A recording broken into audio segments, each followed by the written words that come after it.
I'm here today with Brent Bill. Brent is a writer, photographer, retreat leader, writing coach, and Quaker minister. He's written or co-written many books, including one that is about to be released, Hope and Witness in Dangerous Times. Previous books include Beauty, Truth, Life, and Love, 4 Essentials to the Abundant Life, Holy Science, Life Lessons from a Bad Quaker, A Humble Stumble Towards Simplicity and Grace, great title, and Finding God in the Verbs, Crafting a Fresh Language of Prayer, another really great title. Brent graduated from Wilmington College and the Earlham School of Religion. He's worked as a local church pastor, denominational executive, seminary faculty member, and go-kart track operator. That must have been fun. He lives on Plowshares Farm, which is 50 acres of Indiana farmland that's being reclaimed for native hardwood forests and warm season prairie grasses. So Brent, as always, it's really great to see you. It's a treat to be with you, Brian. Well, thanks so much for joining us, and congratulations on having yet another new book. That's probably becoming old hat for you. You've published so many now. But before we get into the new book and your other books, tell us more about your background and go-karts and things like that. Well, that was when I was in high school that I got to, always wanted to be a race car driver.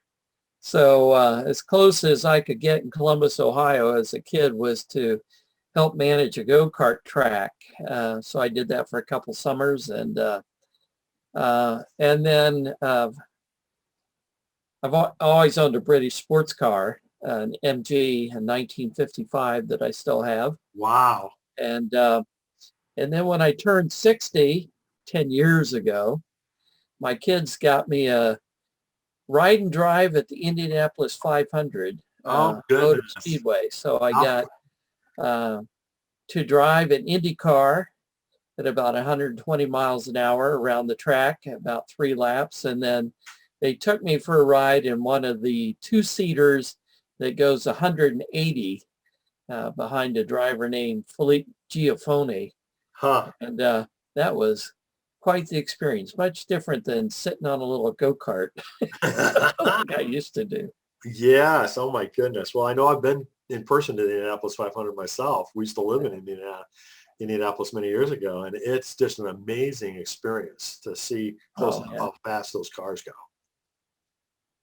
Well, I kept thinking we were only going 180 only.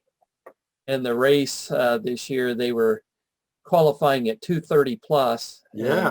To start off with 33 other cars around you, or 32 other cars around you doing that. And it was scary enough, just one car and on the track going to 180. Yeah, I can't even imagine going that fast. And like you said, with all kinds of other cars, like, darting and weaving around you. Just pretty unbelievable that there aren't more crashes, and that, they do that as well as they do. Yeah. But so tell us a little bit about your writing career. How did you get started writing books? How did you get your first book deal? Yeah, my first book came out in 84. And it started, as a lot of my books do, with a conversation with somebody that I care about. And so I was talking to one of my seminary profs who hated rock and roll. And I really like rock and roll. We were sitting around chatting, and I was defending it to him. And he said, well, I still don't agree with you, but you make a lot of sense. And I think it'd be helpful for a lot of, especially young people. So he had me put together a little letter, and he was a writer with Word Publishing at that time. And so he sent it off to his editor, and his editor said he thought the idea was good, but it wasn't for them. But he suggested another publisher and a name for me to contact. So I did, and they picked it up. And so my very first book was kind of over the transom, as they used to say. It was just a brief idea and a little writing sample, and they picked it up. So that was with Fleming Revell, and it was called Rock and Roll, Proceed with Caution. And I got my friend Noel Paul Stuckey from Peter Paul and Mary to write the forward to it. Oh, how cool is And that? I'm sure that helped. But yeah, it sold out before its first printing because it was such a hot topic back in that day. So it went through a number of printings and then 2 different editions. That's And very cool. so that's how it kind of took off, is Well, starting as publishing, media. And then I wrote a book on television because they were thinking about me being their media person. So I wrote a book on television, and but I was kind of done with media after that and started writing a series of light humor for high school kids for them with a devotional thought. The first one was Lunch is My Favorite Subject. So I think I did 6 books for them. So yeah, so it's writing's a bad habit I have, is what I tell some of my friends. I just can't help but sit down and write. I'm always working on a project. well, the publishing industry has changed dramatically since 1984. Yeah. Now, how many different publishing houses have you worked with? Well, I've worked with Revell, Paraclete, Abingdon, um, University Press,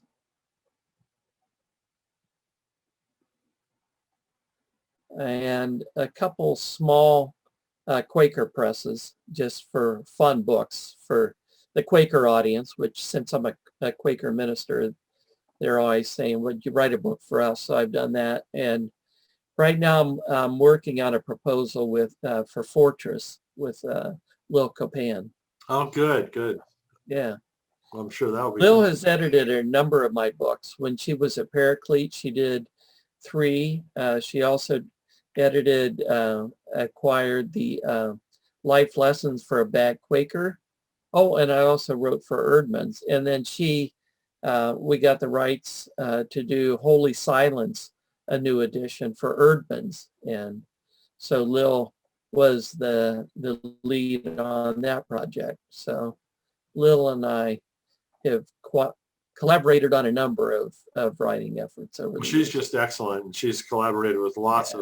of, great authors on great books. Oh, And she's super. she's participated and spoken at several of my conferences. And I actually just did a book interview with her for her first novel. Great.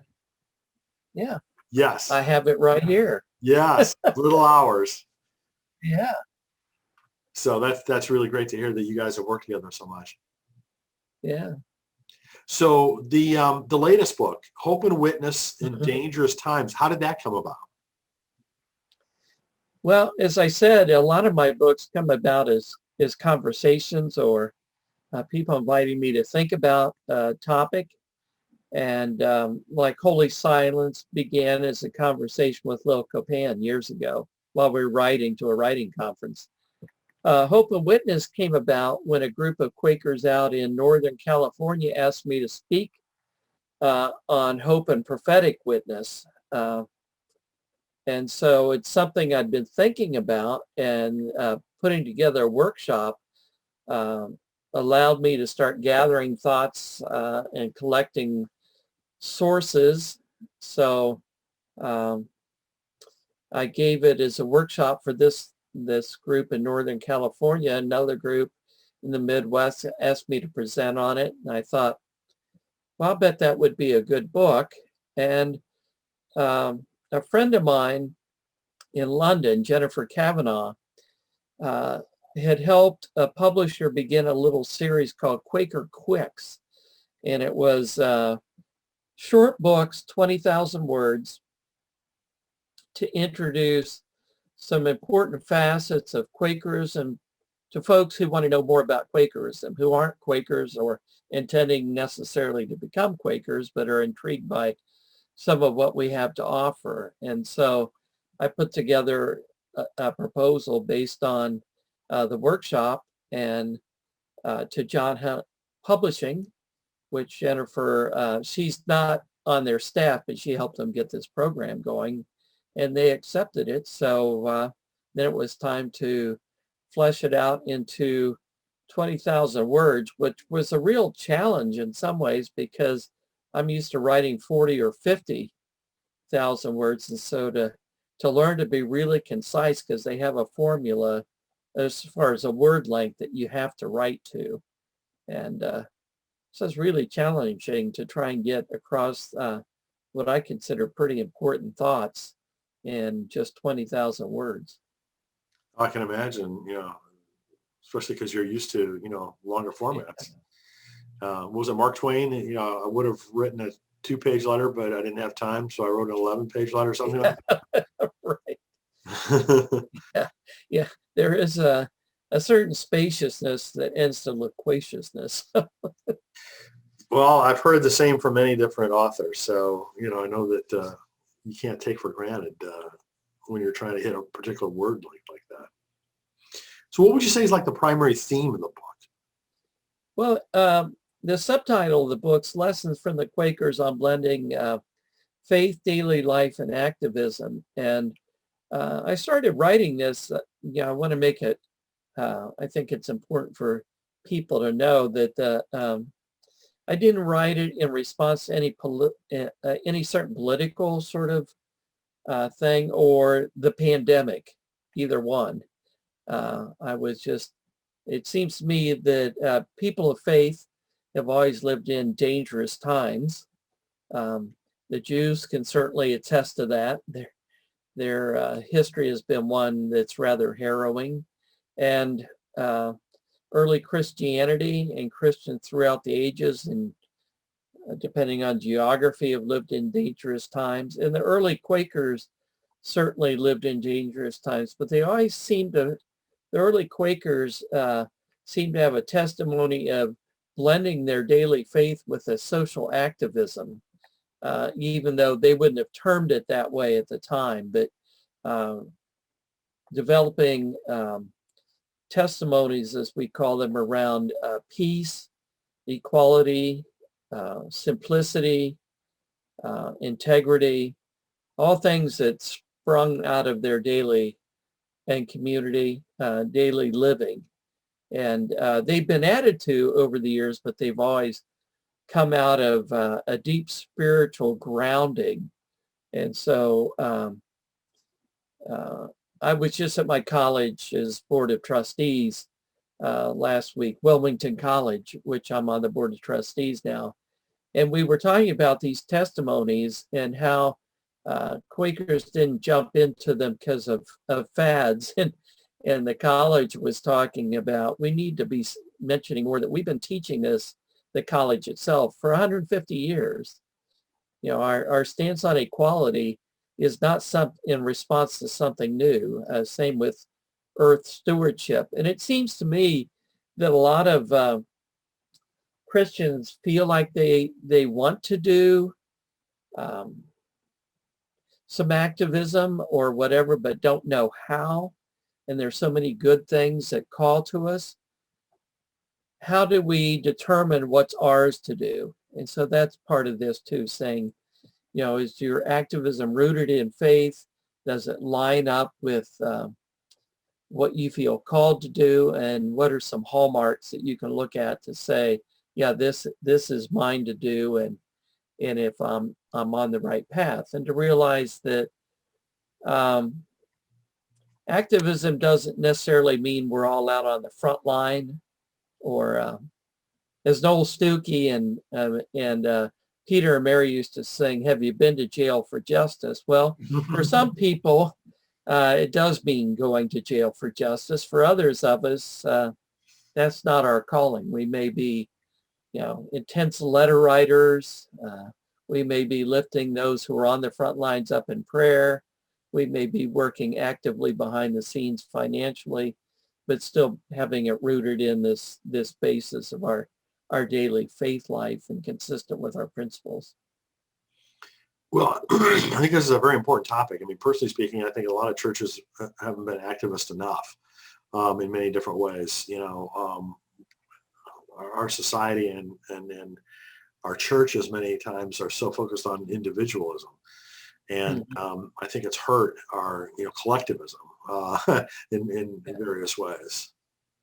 this idea that, I mean, we're not divorced from society. And one of the quotes in the book is from William Penn, and I'll paraphrase it, but he has this quote that says, "True godliness doesn't turn us out of the world, but better prepares us to live in it and to help mend it." And then he goes on to say that the world is like a ship, and Christians aren't to steal meanly, in his words, out to port in safety and leave the ship at sea for possible ruin, but we need to be trying to take the helm and guide it safely to where it needs to be. And I think that's something we've not talked about much as congregations. What's our role in society at large to, now will we bring about world peace? Probably not, but if we bring about world peace in one neighborhood, or teaching us to get along with our neighbors better, then the world is better incrementally. And it's a witness that we need to have that's based on the hope that we're not expecting to do everything ourselves, but that we have the hope that God is working with us, and we need, if we're faithful to that, then we will make a difference in the life of our community, our nation, our families, and the world. So there's a couple of different dimensions to activism that you've touched on. One is process, meaning kind of more of the different forms that activism can take generically. And then the other is, for lack of a better term, an area of focus, a social justice theme or environmental, or, different areas that you can be an activist about. Can we talk about both those two dimensions a little bit? Sure. I know for mine, I'm a writer and I have lots of friends who are activists.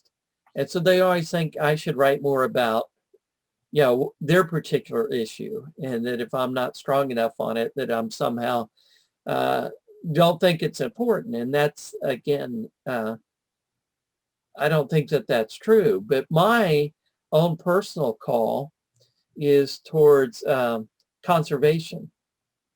I mean, that's why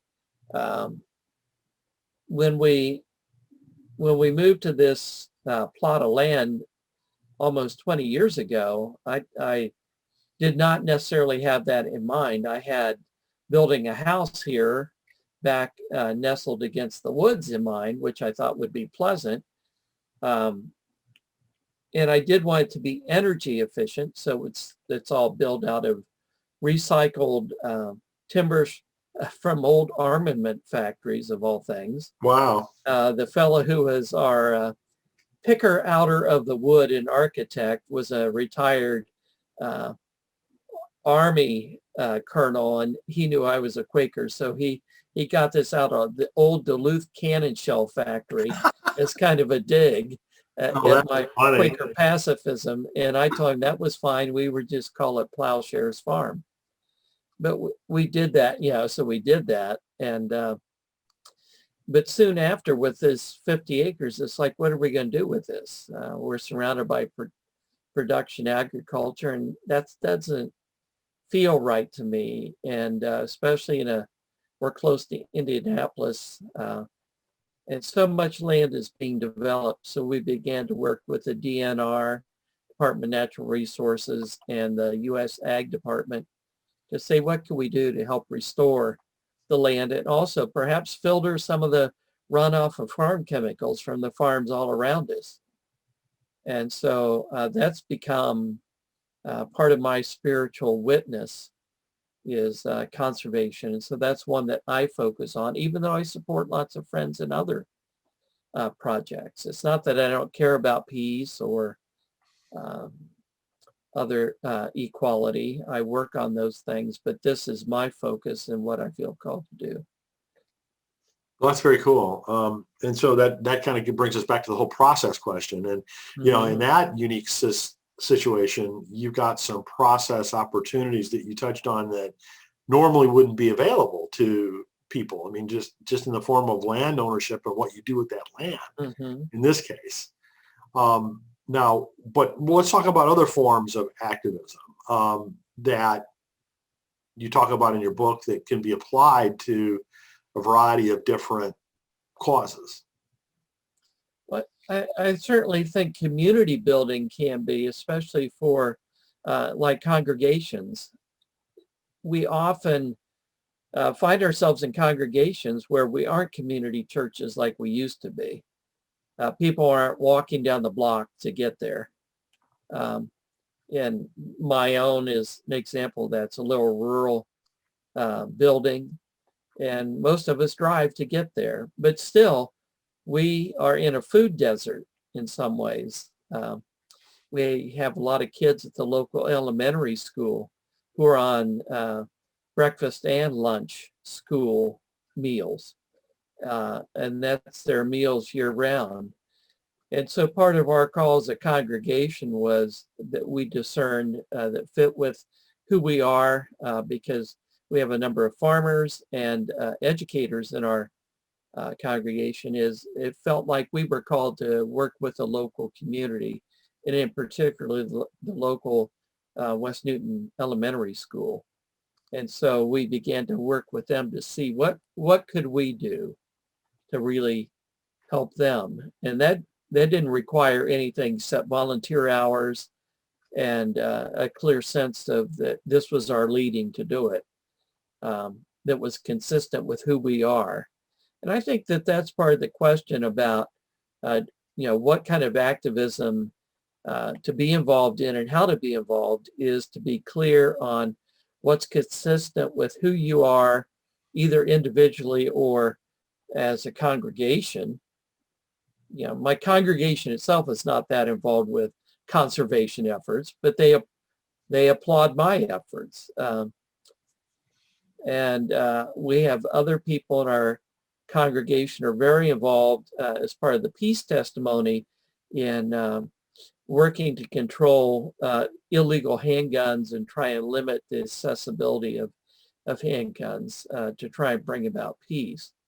We're not doing that as a meeting, but we're supporting their efforts.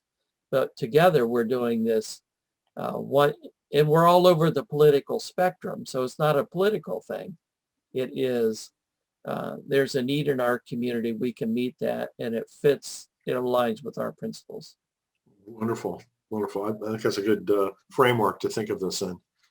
So, I mean, are you going to write any more, do you think, about activism beyond this book? Well, somebody asked me about that, and somebody asked me about my previous book. Did Beauty, Truth, Life, and Love have anything to do with activism? And I said, in some ways, I think a couple of books that I have written have had to do with activism just subtly, because they're both Beauty, Truth, Life, and Love and my book, Sacred Compass, have been about discernment and what is ours to do and how do we know what's ours to do, and to test by different ways what we're being led to do. And that certainly includes activism in both those kind of levels.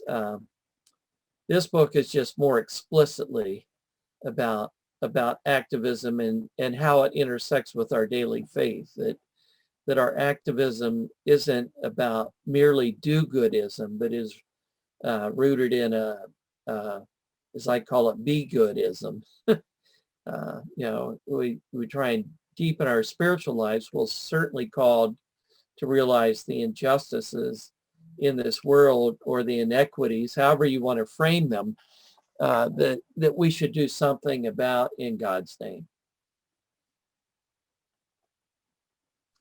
So I think earlier on you mentioned that you're working on another book right now. Is there much you can talk about in terms of that yet? It's still in the early stages, but a friend of mine, Mandy Ford, who was also affiliated with Earlham School of Religion, which is our seminary, is an illustrator, and we're working with Lil Copan about a book called Inward Silence Amid Outward Noise. Hmm. 12 steps to a more centered you. And so it's Mandy's doing illustrations and journal pages and illustrating quotes on centering, and we have 12 steps to that include silence as a way to gratitude, as, silence is a way to really discover yourself, silence is a way to treat yourself well, uh, by taking time to it. So it's going to be more of a how-to and experiential book that people, kind of a workbook, people work through it at their own pace to find some techniques and exercises, including art stuff that Mandy's going to have little art projects that folks can do based on the different chapters. And I think it's going to be kind of fun. That sounds very cool. I mean, do you have a date yet for it, or No, we're still not that stage yet? not quite. So Okay. yeah, hopefully in the next 2 years. And then any other projects on the horizon that you're able to talk about or not? I'm sure there's always a whole, There's a, file full of ideas, but yeah. Someday I hope to get back to short story writing. I've done a few, and I have a novel in mind. So we'll just see how it goes. well, Brent, congratulations again on the new book, Hope and Well, Witness in thanks. Dangerous Times. I really hope that does well. And, thanks for taking some time to talk with us about it. Well, I've enjoyed it. I appreciate you taking time to talk with me. No, our pleasure, Brent. Take care. Okay, thanks, Brian.